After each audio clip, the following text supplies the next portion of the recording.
Amna says, when should the person who's given Qurbani mention his name and the name he wants to include in his sacrifice? Is it at the time of buying the animal or when actually slaughtering it? Okay, first of all, let's do some translation. What's the meaning of Qurbani? Qurbani is the Urdu way of saying Udhiya. The Muslims, the Arabs, consider it as Udhiya because this is how it is described in the Sunnah and in the books of fiqh. Qurban is a sacrifice. It's an originally Arabic word, but Qurbani has nothing to do with the Arabic. So, but it's used in the subcontinent, and we explain it just for the people to know. So, Amna's question is, this sacrifice for people who are not going to Hajj. So the Muslims are divided into two types. Pilgrims who are going for Hajj and non-pilgrims who are the vast majority of the Muslims. Those non-pilgrims, it is highly recommended, sunnah mu'akkada, for them to sacrifice and to slaughter a udhiyah, a ram, or 1/7 of a cow, or 1/7 of a camel.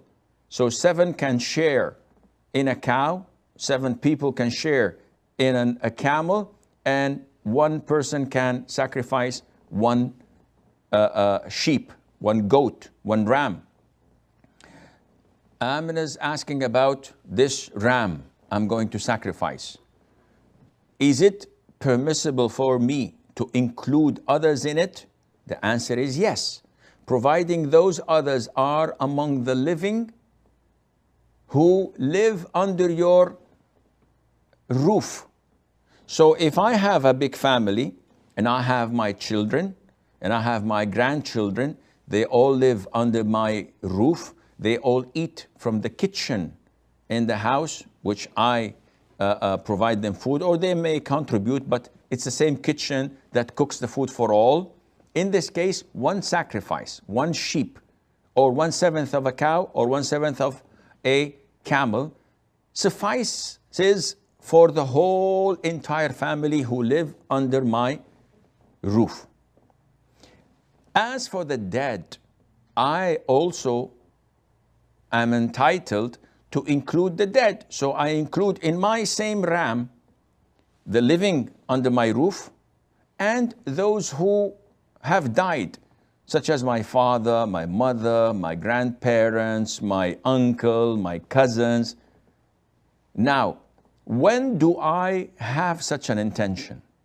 Is it when I buy the ram from the souk, from the market, or when the actual slaughtering is done? The answer is when the actual slaughtering is done.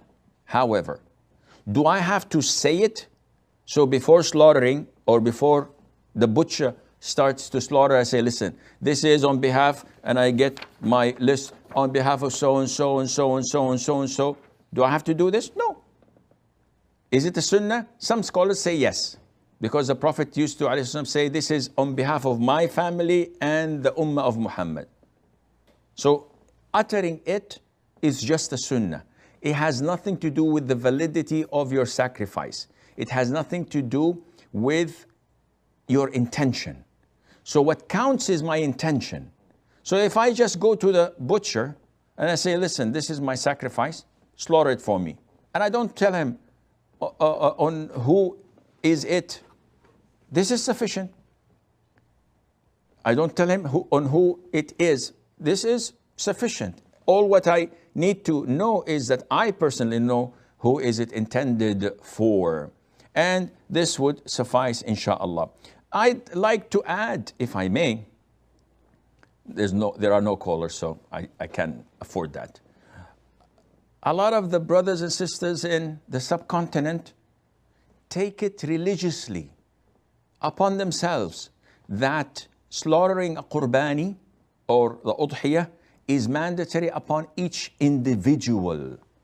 So you see a household with 10 people living under the same roof, under their father's roof, and they insist on slaughtering 10 sheep every single year. And this adds a lot of burden upon them financially. And it is not part of the Sunnah. The Sunnah is to slaughter one. This is sufficient and does the job. Now, if you're a millionaire, or if you are well off and you'd like to slaughter more, this is okay. No problem. But to believe that it is an obligation upon Aisha and Fatima and Khadija and Asma and about Muhammad and Abdullah, all the offsprings and the siblings living in the same house, no, this is not mandatory. And there is no such thing as a sin if none of them slaughters except the father of the house. There's no sin at all. There is not even going against the Sunnah. It's totally legit. So people could utilize the money elsewhere.